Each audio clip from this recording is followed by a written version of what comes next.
बात छत्तीसगढ़ की। छत्तीसगढ़ में गोधन न्याय योजना से गांव की तस्वीर बदली है। पहले सरकार गौठानों को मदद करती थी, लेकिन अब तक कई ऐसे गौठान हैं जो खुद अपने पैरों पर खड़े हो चुके हैं। कहा तो यह भी जा रहा है कि 2023 के चुनाव में यह योजना सुर्खियों में रहने वाली है। क्यों और कैसे, इस रिपोर्ट में आप देखिए।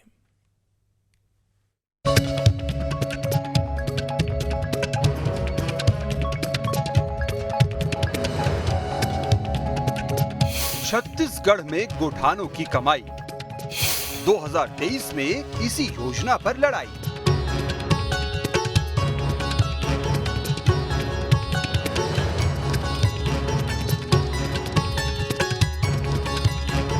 इस मुद्दे पर आर पार की लड़ाई हो या ना हो, इतना तो तय है कि गांवों में पैठ बढ़ाना बीजेपी के लिए आसान नहीं होगा, क्योंकि गोधन न्याय योजना से गांवों की तस्वीर बदली है, लोगों की आमदनी बढ़ी है। ऐसे में विपक्ष को इस वोट बैंक में घुसपैठ करने के लिए इससे भी बड़ा कोई दांव चलना होगा।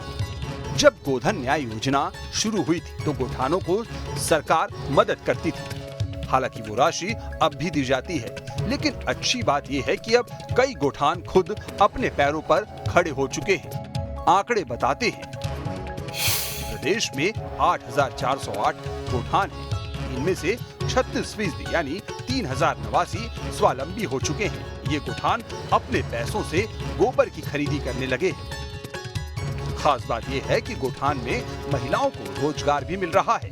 जैविक खाद से लेकर गोबर की कई ऐसी वस्तुएं बन रही है जिसके बाजार में अच्छी मांग है, यानी इससे लोगों को काम के साथ साथ कमाई भी हो रही है। शायद इसलिए बघेल सरकार को इस योजना से बड़ी आस है कि 2023 में फ्लैगशिप स्कीम का फायदा जरूर मिलेगा। निश्चित तौर पर मुख्यमंत्री माननीय श्री भूपेश बघेल जी की सरकार के द्वारा शुरू की गई गोधन न्याय योजना से ग्रामीण अंचलों की तस्वीर बदली है। वहाँ पे गोबर पीने वाले पशुपालक और गोधन से जुड़े हुए लोगों की जीवन में बदलाव आया है, उनमें आर्थिक उनका विकास इससे हुआ है और संपन्नता आई हुई है। इससे महिलाएं भी जुड़े हुए हैं। तो निश्चित तौर पर जो सरकार योजना बनाती है उसका लाभ अगर जनता को मिलता है तो उस जनता का आशीर्वाद पुनः उस सरकार को मिलता है। और 2023 के चुनाव में राजीव गांधी किसान न्याय योजना की बात कर लूँ या गोधन न्याय योजना की बात कर लूँ या अभी हमने जो भूमिहीन कृषि मजदूर न्याय योजना शुरुआत की है, इन तीनों योजनाओं को लाभ, हमारी सरकार की योजनाओं का लाभ कांग्रेस पार्टी को मिलेगा। और इस योजना से जुड़े हितग्राही और इसे छत्तीसगढ़ जो एक नया विकास की ओर आगे बढ़ रहा है, स्वाभाविक सी बात है जनता का स्नेह और प्यार 2023 के चुनाव में कांग्रेस पार्टी को मिलेगी और पुनः हम छत्तीसगढ़ में कांग्रेस सरकार बनाएंगे। ये योजना अभी भी कांग्रेस के लिए वरदान नहीं है। अगली बार की तो बात तब हो सकती है जब इनकी सरकार आएगी। गोबर का भुगतान ऐसे लोगों को हो रहा है जिन्होंने गोबर बेचा ही नहीं, जिनके पास गाय भैंस है ही नहीं। शायद लाभ हो रहा है तो प्रदेश की जनता को नहीं, कांग्रेस के लोगों को हो रहा है, क्योंकि गोबर से लेके कोयले तक छत्तीसगढ़ की राज्य सरकार के ऊपर भ्रष्टाचार के लंबे मामले चल रहे हैं। बहुत सारे आरोपों का वो जवाब नहीं दे पा रहे हैं। और जैसे ये बेरोजगारी दर का दावा करते हैं कि 100 में से 99.4% लोगों को रोजगार है और 91 में पदों की भर्ती पे 2.25 लाख लोगों के आवेदन आ जाते हैं, तो इनके झूठ ऐसे ही चलते हैं कि रोजगार अच्छा है, गांव स्वावलंबी है, गोठान अच्छा काम कर रहे हैं, लोग अच्छा कमा रहे हैं। ये खाली एक कांग्रेस की झूठी किताब के कुछ पन्नों के वक्तव्य हैं, इनमें कोई सच्चाई नहीं है। जिस गोबर को पहले बेकार छोड़ दिया जाता था, अब उसका न सिर्फ कंपोस्ट के लिए इस्तेमाल हो रहा है बल्कि उससे आमदनी भी हो रही है। आंकड़े बताते हैं कि 2021 की तुलना में 2022 में 28% पशुपालक बढ़े। 2021 में 1,65,521 पशुपालकों को फायदा मिला था तो 2022 में 2,11,540 पशुपालक इससे लाभान्वित हुए। प्रदेश में कुल पंजीकृत पशुपालकों की संख्या 3,10,037 है। एक साल में गोठानों की संख्या डबल हो गई है।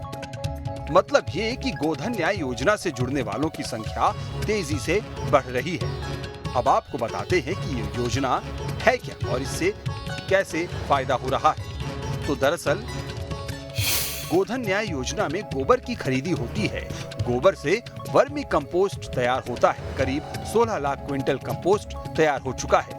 गांव में पशुपालकों की संख्या बढ़ रही है। पहले आवारा पशुओं की संख्या ज्यादा थी। गोठानों में 2 रुपए प्रति किलो गोबर की खरीदी होती है। गोबर से वर्मी कंपोस्ट तैयार किया जाता है। खास बात यह है कि गोबर से अब बिजली और पेंट बनाने की भी शुरुआत हो चुकी है। हालांकि ये अभी शुरुआत है, लेकिन माना जा रहा है कि धीरे धीरे गोबर की खपत और बढ़ेगी और जब गोबर की मांग बढ़ेगी तो किसानों और पशुपालकों की आमदनी भी बढ़ेगी। Team news state.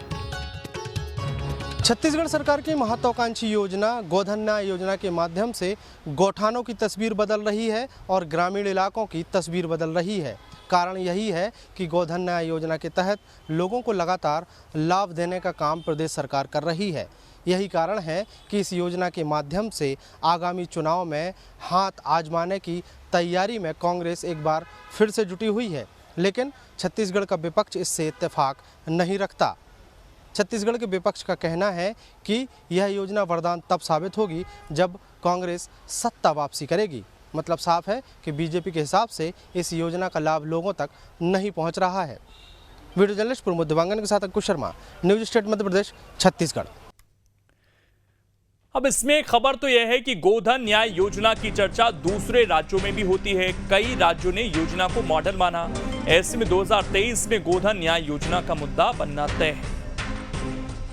और आखिर में अब आपको मध्य प्रदेश छत्तीसगढ़ की वो जानकारी देंगे जिसके बारे में शायद कम ही लोग जानते होंगे। 1992 में प्रदेश में राष्ट्रपति शासन लागू कर दिया गया था। एक साल बाद 1993 में विधानसभा के चुनाव हुए थे। ये चुनाव बिना किसी लहर और मुद्दे का चुनाव था। लोकसभा चुनाव का भी कोई असर नहीं था। 1992 के चुनाव के नतीजे जनाधार दिखाने वाले थे।